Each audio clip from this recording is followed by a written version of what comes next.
Eu quero cumprimentar a todos com a graça e com a paz do Senhor.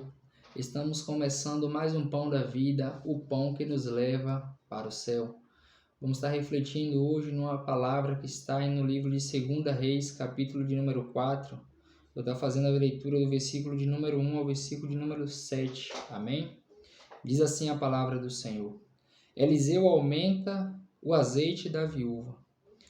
E uma mulher das mulheres dos filhos dos profetas clamou a Eliseu, dizendo: Meu marido, teu servo, morreu, e tu sabes que o teu servo temia ao Senhor. Porém veio o credor para levar os meus 2 filhos, para serem seus escravos. E Eliseu lhe disse: Que te hei de fazer?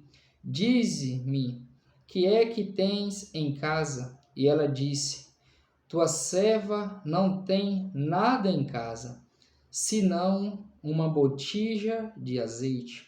Então disse ele: Vai, pede emprestadas de todos os teus vizinhos vasilhas vazias, não poucas.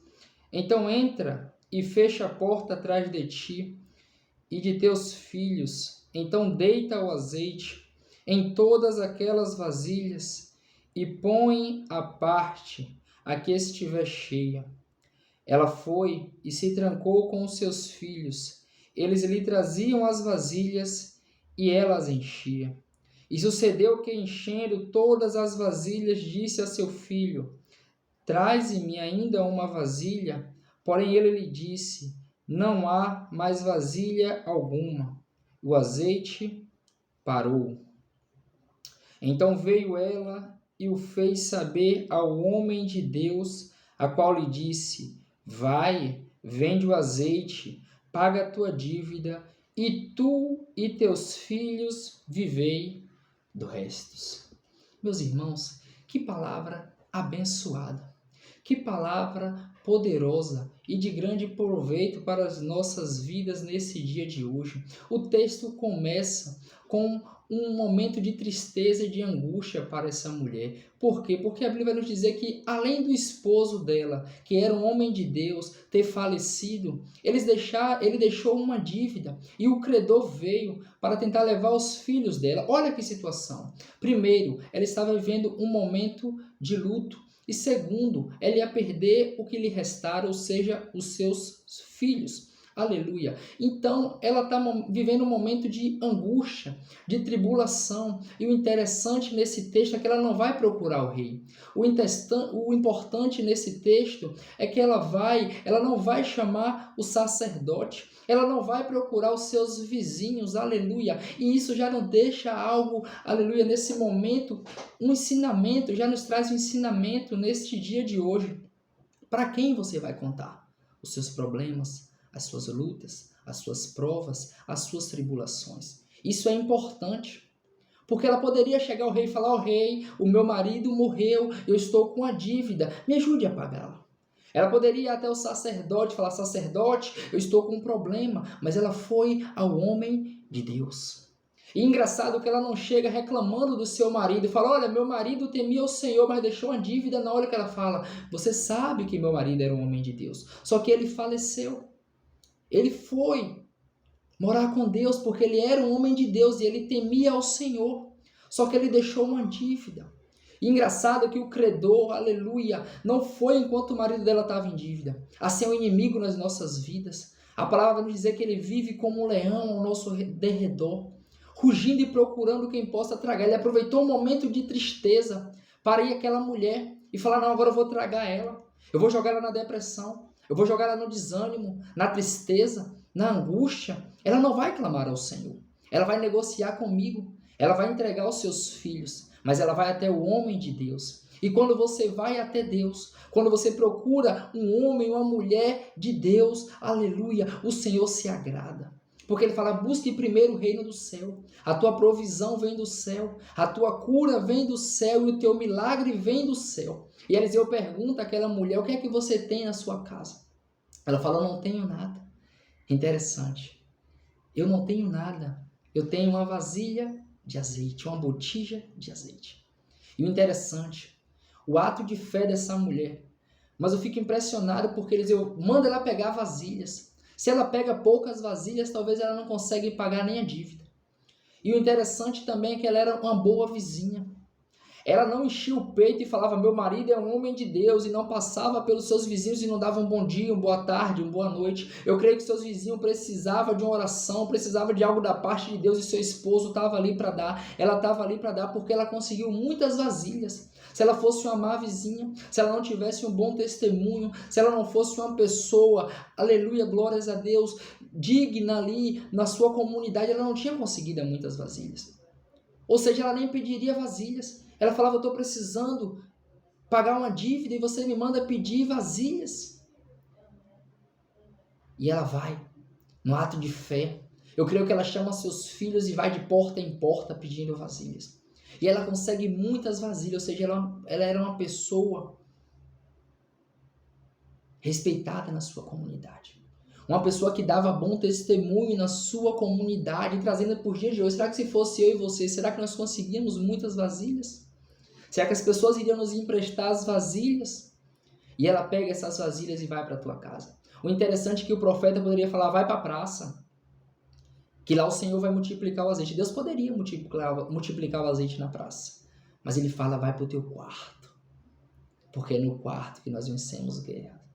É no quarto que nós vencemos as batalhas espirituais. Jesus vai nos dizer em Mateus 6,6 que quando orar, entra no teu quarto e fecha a tua porta. E orar ao Senhor que te vê em secreto. E o Senhor que te vê em secreto vai lhe trazer a providência. Olha que coisa maravilhosa. Foi no fechado quarto. No fechado a porta do quarto. Ela e seus filhos na sua casa. E o interessante que ela tinha uma botija só. E ela pegou um pouquinho da botija e começou a despejar. Encheu a primeira vasilha. Talvez ela pensou, será que vai encher a segunda? Encheu a segunda. E a Bíblia vai nos dizer que encheu todas as vasilhas. De tal maneira que ela vai chegar para o seu filho e falar, traz aí mais uma vasilha. Ele vai dizer, não tem. Acabou todas. Interessante. Ela poderia sair para vender. Ela poderia chamar o credor e falar, olha, você não quer trocar o valor da dívida por essas vasilhas de azeite, por essas botijas de azeite? Mas ela vai até o homem de Deus. Porque às vezes nós buscamos ao Senhor em busca de um milagre, de uma cura, de uma providência. E quando nós o recebemos, nós não voltamos para agradecer. Não voltamos para glorificar. Não voltamos para bendizer o nome santo do Senhor. Mas ela vai até o homem de Deus e fala, olha, o azeite multiplicou. O azeite multiplicou. Ela foi procurar ele. E agora o que é que eu faço? Ele vai falar, vende o azeite, pague a sua dívida, e você e seus filhos viverá com o resto. Olha, uma mulher de luto, uma mulher que estava passando uma crise, uma tribulação. Agora olha, quando você estiver passando uma crise, uma luta, uma tribulação, vá à pessoa certa. Primeiramente a Deus. Primeiramente a Deus. Talvez você fale, não, mas eu não conheço um homem de Deus. Eu não conheço uma mulher de Deus, mas você tem acesso à presença do Pai. Deus está a uma oração de distância de mim e de você. Tem uma frase que é muito poderosa, simples, mas poderosa, que diz que há sempre um céu aberto para um quarto fechado. O azeite da viúva transbordou com a porta fechada, ela dentro de casa com seus filhos. Mas logo após que ela abriu a porta, todos reconheceram que Deus verdadeiramente era na vida do seu esposo e ainda era na sua vida, era na vida da sua família. Por quê? Porque de uma viúva pobre que dizia que não tinha nada em casa, mas o seu marido deixou algo importante. O seu marido deixou, aleluia, a porta do empreendedorismo na casa dela, aquela botija de azeite, porque além de vender e pagar dívida, ela se tornou uma grande empresária, porque ela vendeu o azeite, ou seja, empreendeu e viveu do resto com seus filhos, porque ela soube levar o seu problema, a sua luta, a sua prova à pessoa certa. Guarde essa palavra no seu coração. Tem coisas, tem lutas, tem provas, tem guerras que Deus vai permitir que aconteça na sua vida, só para você reconhecer que sem Deus você não é nada, e que a sua provisão vem do céu, que assim como veio a provisão do céu para a vida daquela viúva, Tem provisão do céu para mim e para a tua vida. Basta a gente, aleluia, a gente fechar a porta do nosso quarto e clamar ao nosso Deus que nos vê em secreto. Porque Deus está, aleluia, a uma oração de distância da minha e da tua vida. Que Deus te abençoe. Guarde essa palavra no seu coração. Não leve a sua luta a qualquer pessoa, mas leve aquele que te criou, aquele que te mudou e aquele que está contigo. Porque eu sei que Ele permite a luta, Ele permite a prova. A Bíblia vai dizer que Deus fere. E muitas vezes Ele permite a ferida, mas Ele cura, Ele sara. Ele permite a luta, mas Ele provê o escape. Que Deus te abençoe.